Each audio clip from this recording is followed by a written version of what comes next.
तो बेटा हमारी एक्सरसाइज 2.2 कंप्लीट हो चुकी है। आज हम करवाएंगे एक्सरसाइज 2.3। ठीक है, एक्सरसाइज 2.3 में बेटा क्या है, स्टेटमेंट है which of the following will not represent zero. उसमें से ए पॉइंट दे रखा है इन्होंने 1 + 0। क्या 1 + 0 0 को रिप्रेजेंट करता है या नहीं, हमें ये बताना है। और बी पॉइंट दे रखा है इसका बेटा 0 × 0। सी पॉइंट दे रखा है इन्होंने 0/0। डी पॉइंट दे रखा है बेटा इन्होंने 10 - 10/2। ठीक है, इनमें से जो कौन से हैं जो जीरो को रिप्रेजेंट नहीं करेंगे। ठीक है, तो सॉल्यूशन स्टार्ट करते हैं बेटा। इसका फर्स्ट पार्ट देखो बेटा, 1 + 0 हमेशा 1 होता है। ठीक है, तो it does not represent zero. तो it does not represent zero. Okay बेटा, बी पार्ट है इसका 0 × 0 कितना होता है बेटा 0। तो क्या लिखोगे बेटा, इट रिप्रेजेंट जीरो, क्योंकि 0 × 0 कितना होता है बेटा 0 के बराबर। ओके, थर्ड पार्ट है 0/2 कितना होता है बेटा 0 होता है। जब भी हम 0 किसी होल नंबर से डिवाइड करते हैं तो वो 0 आता है। ठीक है, तो क्या लिखोगे, हैंस इट रिप्रेजेंट जीरो। ठीक है, अब आता है बेटा आपका 10 - 10/2। देखो बेटा 10 - 10 0, 0/2 सेम फॉर्म होगा जैसे सी की, है ना। तो ये कितना होगा 0 होगा। तो क्या लिखोगे, इट रिप्रेजेंट जीरो। क्या रिप्रेजेंट करेगी बेटा 0। ठीक है बेटा, इस तरीके से हमारा था क्वेश्चन नंबर 1। बहुत इजी था ये। ठीक है, अब हम स्टार्ट करते हैं बेटा क्वेश्चन नंबर 2। ठीक है, क्वेश्चन नंबर 2 है हमारा,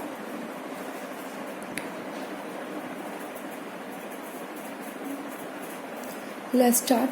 क्वेश्चन नंबर 2 है, if the product of 2 whole numbers is 0। If the product of 2 whole numbers is 0।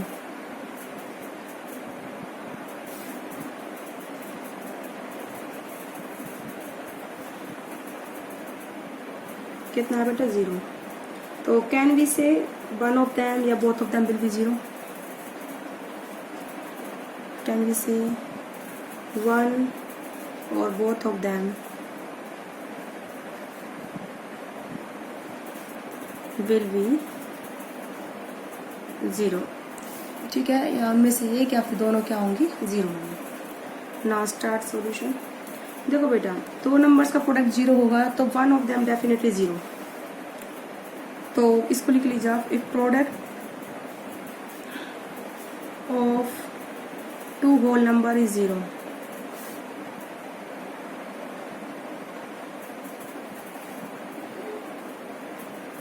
ठीक है, अगर प्रोडक्ट 2 होल नंबर का 0 है, definitely one of them is 0। Okay बेटा, एग्जाम्पल मैं आपको इसका दे देती हूँ।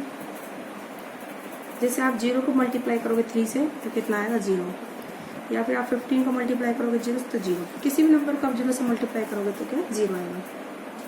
लेकिन अगर दोनों ही होल नंबर 0 हैं तो इसमें लिखिए if both of the whole number is 0। ठीक है, if both of the whole number is 0 then product also 0।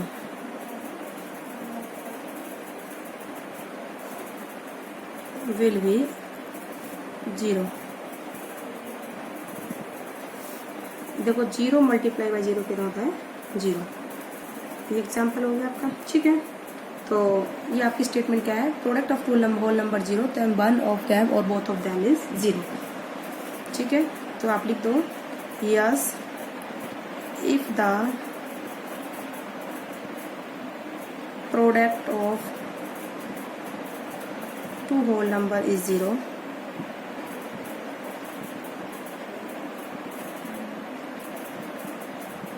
then one of them और both of the whole number is 0।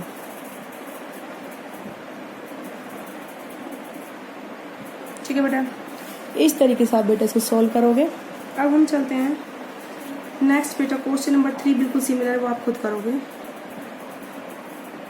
Question number 3 बेटा क्या है, सिमिलर,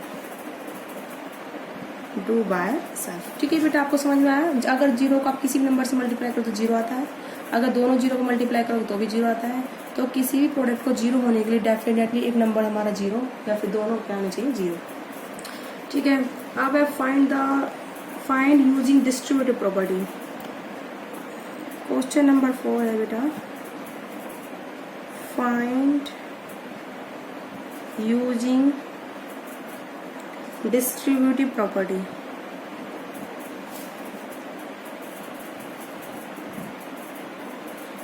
ठीक है, तो क्या है इसमें, पहला क्वेश्चन है, ए पार्ट है 728 को मल्टीप्लाई करना है 101 से। ठीक है, डिस्ट्रीब्यूटिव प्रॉपर्टी हम बता चुके हैं बेटा लास्ट चैप्टर में, लास्ट एक्सरसाइज से, इस एक्सरसाइज में, इस चैप्टर के लास्ट एक्सरसाइज में। ठीक है, तो सॉल्यूशन कैसे होगा बेटा, देखो 728 इसको आप लिख सकते हो 100 + 1।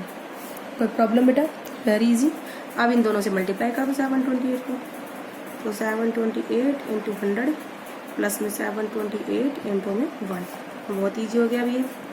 तो 728 पीछे तो 0 प्लस 728, अब इनको क्या कर दोगे बेटा, ऐड कर दोगे। ठीक है, अब जब इनको ऐड करोगे तो आपका आंसर आएगा 73528।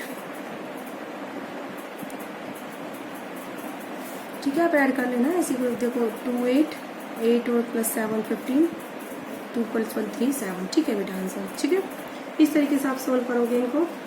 ऐसे ही क्वेश्चन इसका बी पार्ट सिमिलर है, बी पार्ट आप बेटा क्या लिखोगे, सिमिलर, तो उसको लिखोगे आप डू बाय सेल्फ। ठीक है, अब चलते हैं सी पार्ट पर। सी पार्ट है बेटा 824 को 25 से मल्टीप्लाई करना है, 824 किससे मल्टीप्लाई करना है, 25 से। ठीक है, तो आप 824 लिख दोगे 800 + 24। ठीक है, मल्टीप्लाई बाय 25। ठीक है, इस तरीके से आप कर लोगे इसको। अभी बहुत ईजी हो जाएगा, 25 को मल्टीप्लाई करना। अभी देखो 25 को 800 से मल्टीप्लाई करेंगे, 25 को हम 24 से मल्टीप्लाई करेंगे। ठीक है, अगर आप चाहो 24 को भी आप और कर सकते हो इसको, देखो आप इसको और आगे कर सकते हो इजी। 25 को 24 से मल्टीप्लाई करने में अगर आपको डिफिकल्टी फेस हो, 800 + 25 - 1 मल्टीप्लाई बाय 25, क्योंकि 25 - 1 बेटा कितना आता है, 24। ठीक है, कोई प्रॉब्लम इसमें। अब इसको सोल्व कर लो। 25 को 800 से मल्टीप्लाई करो, फिर 25 से, फिर 1 से। तो 800 × 25 + 25 × 25 -1 × 25। ओके बेटा, इस तरीके से आप इसको करोगे। आप इसको सोल्व कर लो। 800 को जब आप 25 से मल्टीप्लाई करोगे तो आपका आएगा 20,000। 25 को 25 से मल्टीप्लाई करोगे तो आपका आएगा 625 - 25। ठीक है, तो ये आपका आंसर आएगा बेटा 20,600 आफ्टर सॉल्विंग। ठीक है, इस तरीके से आप इन क्वेश्चंस को करोगे बेटा। तो आई थिंक इतना टिपिकल नहीं है। ठीक है, तो डी पार्ट भी क्या है, सिमिलर है।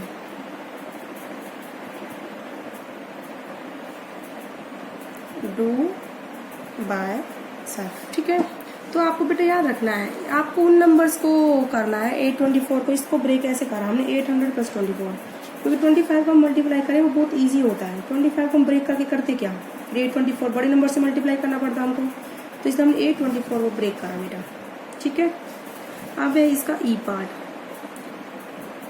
ई पार्ट दे रखा है 504 को मल्टीप्लाई करना है 35 से। ठीक है बेटा, बहुत इजी है। आप 504 लिख दीजिए, 500 + 4 × 35। देखो अब कितना इजी हो गया। तो आप 500 को 35 से मल्टीप्लाई करो, फिर आप 4 को 35 से मल्टीप्लाई करो, ठीक है। 500 को 35 से मल्टीप्लाई करोगे तो आपका आएगा 17,500। 4 को 35 से मल्टीप्लाई करोगे तो 140 आएगा, और जब इनको ऐड करोगे तो 17,640, दैट इज योर आंसर। ठीक है बेटा, अब हम स्टार्ट करते हैं अपना क्वेश्चन नंबर 5। ठीक है, क्वेश्चन नंबर 5 है स्टडी द पैटर्न।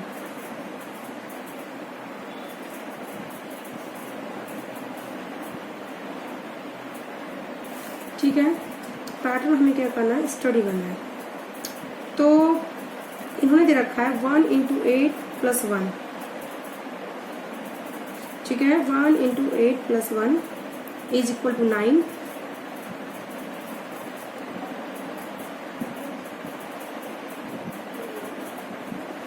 ठीक है, तो है बेटा आपका 1 × 8 + 1 कितना है, 9 है। ठीक है, फिर उन्होंने 1 के बाद नहीं सॉल्यूशन नहीं, क्वेश्चन ही चल रहा है, अभी पैटर्न दे रखा है हमको, वो स्टडी कर रहे हैं अभी हम। ठीक है, तो उसके बाद इन्होंने दिया है 1 2 यानी कि 12 × 8 + 2। यहाँ पे 2 बढ़ा दिया, यहाँ पर 1 को 2 कर दिया, हो गया हमारे। इसके बाद 8 लगा दिया। ठीक है, अब इस पे 3 कर दिया, 1 2 3 मल्टीप्लाई 8, 2 को क्या लिखते हैं 3, ये 9 8 7, बहुत अच्छा है। उसके बाद है 1 2 3 4 मल्टीप्लाई बाई 8, 3 की जगह 4 कर दिया है, 9 8 7 के बाद आता है 6, ये हम दे रखा है। अब 1 2 3 4 5 मल्टीप्लाई बाय 8, 4 की जगह 5, 9 8 7 6 5, ये दे रखा है। Right the next 2 steps. क्या करना है बेटा, राइट द नेक्स्ट 2 स्टेप्स। ठीक है बेटा, अब देखो हर एक स्टेप में 1 के बाद 2 है, इन्होंने मल्टीप्लाई करा, 1 2 के बाद 1 2 3 लिखा, उसको 1 2 3 1 2 3 4 लिखा, नेक्स्ट टाइम 1 2 3 4 5 लिखा। अब हम इसमें क्या करेंगे, 1 2 3 4 5 के बाद क्या आएगा 6, 1 2 3 4 5 6। ठीक है बेटा, अब उसके बाद मल्टीप्लाई 8 से हो ही रहा है, +5 की जगह कितना आ जाएगा 6। अब 9 8 7 6 5, 9 8 7 6 5 बाद क्या आएगा 4। ओके बेटा, ये बात आपको समझ में आई, 9 8 7 6 5 4। ठीक है, अब उसको अगला स्टेप देखो, 1 2 3 4 5 6 के बाद 7 मल्टीप्लाई बाय 8, 6 की जगह 7, तो 9 8 7 6 5 4 3। क्लियर बेटा, क्योंकि हमने वही ऊपर वाले पैटर्न को फॉलो करा बिल्कुल सेम, और हमने अपना क्वेश्चन क्या करा बेटा, सॉल्व करा। This is the answer. और ये बेटा ये आपकी जो एक्सरसाइज क्या हो गई बेटा, कंप्लीट हो गई है। आई होप आप लोगों को समझ में आया होगा। ठीक है, ओके बेटा।